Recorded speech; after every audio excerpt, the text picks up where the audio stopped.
Hi friends, welcome to our channel. আপনাদের সবাইকে জানাই গুড মর্নিং। আর এখন বাজে প্রায় 10টা। আর উঠেছি তখন বাজে মনে হয় 8:30। আর উঠে পড়ে বাবুকে নিয়ে এই ঘর থেকে আসলাম, মানে মামার ছোটো মামার বাড়িতে ঘুমাচ্ছিলাম। তো উঠে পড়ে আবার মাসিদের বাড়ি দিয়ে আসলাম। আর এসে মুখ টুক ধুয়ে চাটাও খেয়ে নিয়েছি। ভালো, এবার ভিডিওটা স্টার্ট করা যাক। তাই আজকের ভিডিওটা এখান থেকে স্টার্ট করছি। যদি আপনাদের ভালো লেগে থাকে তাহলে অবশ্যই like, comment, share and subscribe করবেন আর আমার পাশে থাকবেন। তাহলে চলুন, এর পরে পরে কী করবো না করবো সবই আপনাদের সাথে শেয়ার করবো, আপনারা দেখতে থাকুন।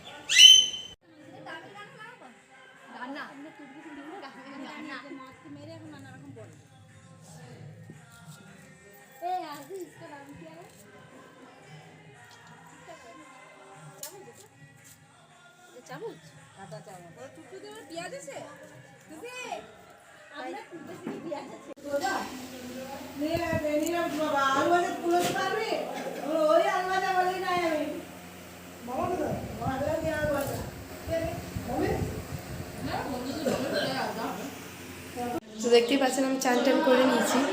আর আজকে সেভাবে ভিডিও করতে পারিনি, কারণ সবার যেহেতু আজকে বিকেলবেলায় আবার চলে যাবো এক জায়গায়। তো কোথায় যাবো সেটা তো দেখাবো, কিন্তু তার আগে বলি যে আমি চলে যাবো। আর সেই জন্য সবার সঙ্গে ছিলাম, একটু গল্প সল্প মানে হচ্ছিলো। চলে যাবো, একটু মনটা খারাপ লাগছে, কিন্তু তাও যেতে তো হবেই। তাই একটুখানি ভাবলাম সবার সাথে একটু বসে একটু গল্পটা করে নিই, একটু গল্প সবাই করবো, এইটাই থেকে যাবে। আর তো কিছু থাকে না, সবার সাথে গল্প করবো, আনন্দ করবো, এটাই। তো সেই জন্যই সবার সাথে গল্প করছি, আনন্দ করছি। সেই জন্য এটা আর কি শেয়ার করবো। তো সেই জন্য বেশি কিছু শেয়ার করতে পারছি না, আপনারা কিছু মনে করবেন না। আপনারা ভিডিওটা দেখতে থাকুন, অবশ্যই আমার পাশে থাকবেন। জানে না বলতে তো দেখেছো পাতা ইয়ে নাই নেই কি বলে গ্লাস নাই ওই দেখো গ্লাস ও মা গ্লাস খাবে খাবে খাবে নিয়ে দিদি খাবে তোর আমি যখন খাস তোর মুখ তো সরালি করে দেবে মারো মারো ধরে মারো ব্যাস, কত ছেলেটাকে মারো বলে বলবে আর দানা খায় দানা আমরা একলে খাগা তা করবে দেখতেই পাচ্ছেন আমি খুব রেডি হয়ে গেছি। খুব তাড়াহুড়োর মধ্যে রেডি হচ্ছি, আমার শ্বশুরমশাই বাইরে দাঁড়িয়ে আছে। তো চলুন, আমি আগে এক জায়গায় যাচ্ছি, সেখানে গিয়েই দেখাবো যে আমি কোথায় এসেছি। আমি রেডি হয়ে গেছি, বাবুকে আমার মা রেডি করে দিয়েছে। তাহলে চলুন আগে যাই, তারপর আবার দেখা হচ্ছে।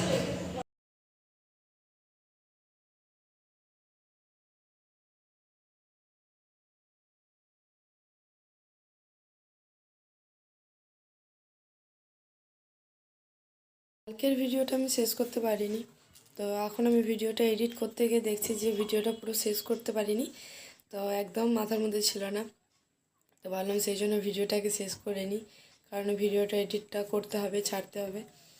তো এটাই আপনাদেরকে জানাতে আসলাম যে আমি কেন শেষ করতে পারিনি। সেম হয়েছে কালকে, আবার আজও সেম। তার কারণ একটাই, যেহেতু ননদের বাড়ি আর ননদের ঠাকুরজামাইয়ের বাড়ি গেছিলাম, তো ওরা সেভাবে ক্যামেরার সামনে আসতে চায় না, মানে ওটা পার্সোনাল ব্যাপার ওদের, ওরা আসতে চায় না। আর যারা আসতে চাইবে না তাদেরকে তো জোর জবরদস্তি আনা যায় না। আর সেই জন্য এবারে সবসময় তো ওদের সাথেই ছিলাম, তাহলে কী বলে ভিডিওটা বানাবো। ওদের সাথে বসে গল্প করেছি, খাওয়া দাওয়া করেছি, সেই জন্য আর ভিডিওটা আমি শেষ করতে পারিনি। তাই জন্য বলবো যে কি আপনারা কিছু মনে করবেন না। আমার বাইরে গেলে বা ঘরে লোকজন চলে আসলে এরকম ডিস্টার্ব প্রায় হতেই থাকে। তাও বলবো যে কিছু মনে না করে আপনারা ভিডিওটা দেখবেন। আর ভালো লাগলে অবশ্যই like, comment, share and subscribe করবেন। আর আপনারা এভাবে আমার পাশে থাকবেন, কারণ আপনারাই মানে আমার পাশে না থাকলে আমি কিছু করতে পারবো না। তো বারবার বলবো আপনারা ভিডিওটা দেখুন আর আমার পাশে থাকুন, আমাকে like, comment, share and subscribe করবেন। তাহলে চলুন এই ভিডিওটা তাহলে এখানে শেষ করছি। সবাইকে টাটা।